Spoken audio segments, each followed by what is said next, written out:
দর্শক, এই মুহূর্তে আমরা রয়েছি ঠিক প্রেস ক্লাবের সামনে। 516টি সাব রেজিস্ট্রি অফিসে কর্মরত সকল নকল নবীদের চাকরি জাতীয়করণের দাবিতে তারা কিন্তু কাফনের কাপড় পরে আমরণ অনশন করছে এবং সেই অনশনটি আপনাদেরকে দেখানোর চেষ্টা করছি। তারা 516টি সাব রেজিস্ট্রি অফিসে কর্মরত রয়েছেন। এই সকল নকল নবিশরা আজকে তাদের চাকরি জাতীয়করণের দাবিতে কিন্তু তারা আমরণ অনশনে নেমেছেন এবং সবাই দেখতে পাচ্ছি যে সবাই কাফনের কাপড় মাথায় বেঁধে তারা কিন্তু এই আমরণ অনশন করছেন। আমরা দেখানোর চেষ্টা করছি যে এখানে যে সকল নকল নবিশগুলো রয়েছেন তারা কিন্তু দীর্ঘদিন ধরে তাদের সে দাবি দাবা নিয়ে প্রেস ক্লাবের সামনে উপস্থিত ছিলেন।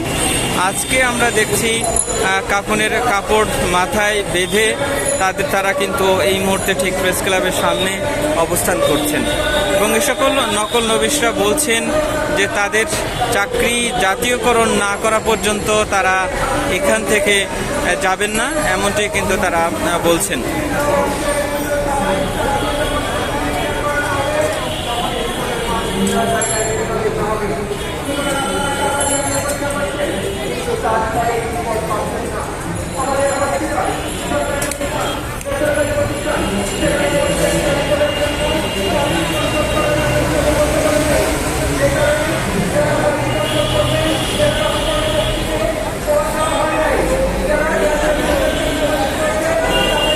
ষোলোটি সাব রেজিস্ট্রি অফিসে কর্মরত সকল নকল নবিশরা ঠিক চুক্তিভিত্তিক কিন্তু নিয়োগ পেয়েছিলেন, কিন্তু এখন তাদের যে কথা সেটি হচ্ছে তাদের এই চাকরি জাতীয়করণ করতে হবে।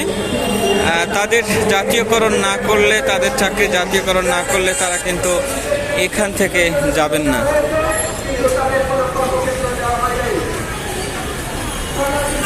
কতদিন আছেন আপনারা এখানে?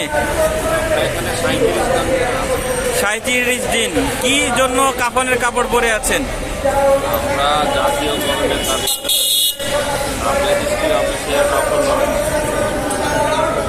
আপনারা কি জাতীয়করণ না হলে যাবেন না? জাতীয়করণ না হলে আমরা এর আগে কি যখন নিয়োগ পেয়েছিলেন কিভাবে নিয়োগ পেয়েছিলেন? আমরা নিয়োগ পেয়েছিলাম সেইভাবে যে সরকারি চাকরি বেতন আছে, বোনাস আছে, সবই আছে, কিন্তু আমরা নিয়োগ করার পর দেখলাম যে শুধু লিখলে টাকা পাই, না পালে না পাই। আমরা সাব রেজিস্ট্রি অফিসের গুরুত্বপূর্ণ কাজ করি।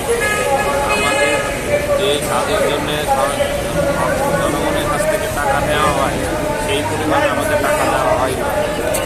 আমাদের মৌলিক চাহিদাগুলো সব রাত্রে কোথায় থাকবেন আপনারা? আমরা এখানেই থাকবো। এখানেই থাকবেন।